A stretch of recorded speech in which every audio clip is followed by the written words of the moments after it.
Assalamu alaikum and dobry вечер, everyone. Sorry this khutbah summary is rather late. After jumah yesterday, I just had time to go home, drop one bag, pick up another, and then I went back to the masjid for a class, and then I missed the last bus after Maghrib, so I had to wait, and then I just got home and did mail, and I didn't even feel like making a video, so and of course now I have to spend the whole day trying to remember, but well, here it goes. Yesterday the Imam talked about remembering Allah and that we need to constantly keep Allah in our minds, and it's hard to do that, but it's a reminder to all of us that we need to keep our minds focused on Allah, because after all He's the one that gives us everything that we have, and He can take it away in a nanosecond. And he said part of remembering Allah is obviously prayer and going to the masjid for prayer and community, and for men it's obligatory to go to the masjid for jumah if there are no barriers. Some barriers could be if you live too far away and you cannot get a ride because you don't drive and you're not near public transportation. But anyway, remembering Allah is doing acts of charity and offering it to Allah, and saying, making the intention that you're doing it for the sake of Allah, and also reading the Quran, studying it, and just learning about the deen, our way of life. So it's just not only good for new Muslims to do that, like me.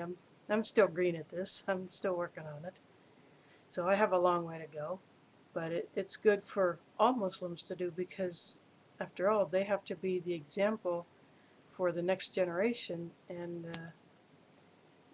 the youth especially have to see this. They have to see the example of how to live as a Muslim, so that they can in turn pass it on to their kids. Otherwise, if the kids are not taught how to keep Allah in focus, then they will eventually fall out of Islam, and their kids will not know what it is like to be on the straight path.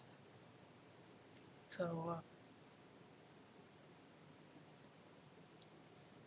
and giving for the sake of Allah, not just money for the masjid or for some other charity, but giving acts of kindness, and educating the kids in an Islamic school, because if you have access to one, we have one here in my city, but it's up to 8th grade, and then after that, then the kids have to go to a regular high school, because we don't have an Islamic school that goes beyond 8th grade. And not all of the Muslim kids can go, because there's a tuition and they cannot afford it. You know, a lot of the people that go to my masjid are poor.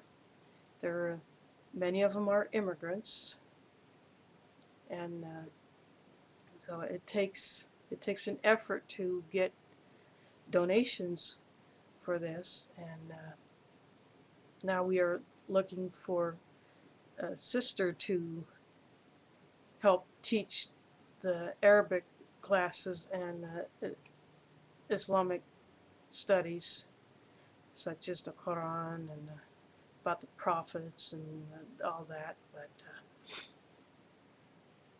yeah, allergies are still bothering me, but not as much, so I'm not sneezing 10 times a day. Alhamdulillah. But anyway, back on topic. I tend to ramble a little bit, so you have to excuse me. But if we can remember Allah in different ways, keep Him in focus, then we will reap the rewards.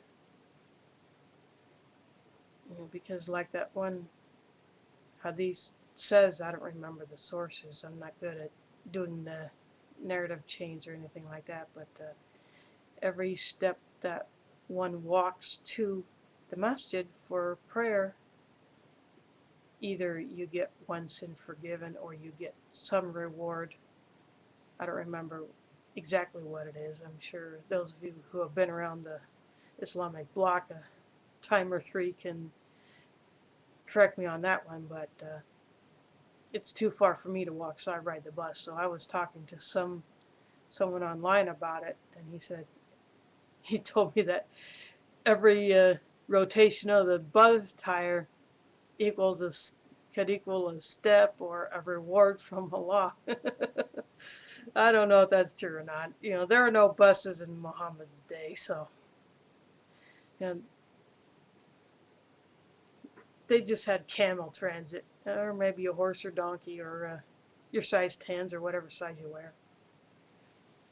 But so if we can keep allowing remembrance in different ways, even he said just saying Allahu Akbar, Subhanallah, Alhamdulillah, in whatever way that some people do that, and that's keeping your focus on Him, and you're getting reward for that. But I'm sure I missed a lot because there's a cute little baby in there, and I had to tickle his toes, and so I was trying to listen, and I should have paid more attention to him instead of that cute little baby, but I'm a sucker for cuteness. But anyway, that's what I can think of, and I'll come up with something else another day. And for all you brothers out there, my contest is still open, so you can practice your adhan in a response video and attach it to my original contest video and have a chance at the prize. So, Assalamu alaikum, do widzenia, and miasra mila.